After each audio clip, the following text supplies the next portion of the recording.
আল্লাহর ওলিদের ভালোবাসা যেটা মানুষ ভুলে যায়, যদি আল্লাহর ওলিদের অনুসারীদেরকে বা আহলে সুন্নাত ওয়াল জামাতের যারা অনুসারী তাদের সাথে বসে থেকে কেউ যদি সঠিক পথে ফিরে আসে। আজকে বিভিন্ন মাজারগুলোতে হামলা হচ্ছে, কারণ যারা উগ্র তাদের কাছে, যারা সাম্প্রদায়িকতা নিয়ে চলে তাদের কাছে কোনো ধর্মই নিরাপদ না, ঠিক কিনা? তারা দেশের মধ্যে একটা বিশৃঙ্খলা অবস্থার জন্য বসে থাকে। যখন দেশের মধ্যে আইন শৃঙ্খলার অবনতি হয় তখন তারা তাদের এই সুযোগ করবে না, ঠিক কিনা? আমরা এগুলো নিন্দা করি।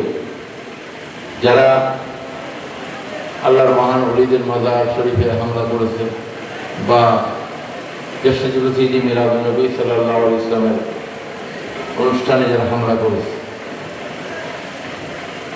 তারা এই দেশের মধ্যে অস্থিতিশীল পরিস্থিতি সৃষ্টি করতে চায়। এই জন্য বর্তমানে যারা সরকার রয়েছে, যে অন্তর্বর্তীকালীন সরকার, তারা যতক্ষণ পর্যন্ত এদেরকে চিহ্নিত করে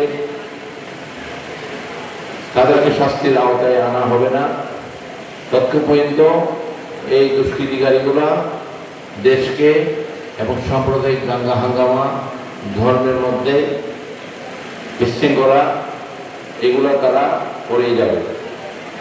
এই জন্য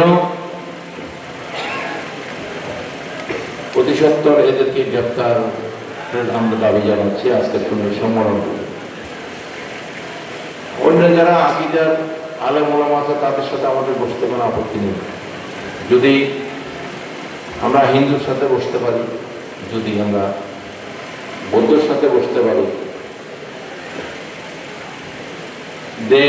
দেশের এবং সমাজের উন্নয়নে যদি আমরা বিভিন্ন ধর্মের মানুষের সাথে বসতে পারি, দেশের কল্যাণের জন্য, সমাজের উন্নয়নের জন্য, আমাদেরকে উপর দিকে চিন্তা করতে হবে, ঠিক কিনা? হেদায়েতের মালিক আল্লাহ। যদি আল্লাহর ওলিদের ভালোবাসা যেটা মানুষ ভুলে যায়, যদি আল্লাহর ওলিদের অনুসারীদেরকে বা আহলে সুন্নাত ওয়াল জামাতের যারা অনুসারী তাদের সাথে বসে থেকে কেউ যদি সঠিক পথে ফিরে আসে, একসময় এরকম যারা বিরোধিতা করতো ঈদ মিলাদুন নবী, এরকম অনেকে এখন থেকে ঈদ মিলাদুন নবী সাল্লাল্লাহু আলাইহি ওয়াসাল্লাম পালন করছে। এক সময় এটার বিরোধিতার সংখ্যা বেশি ছিল, এরা সিরাতুন নবী পালন করছে, করুক,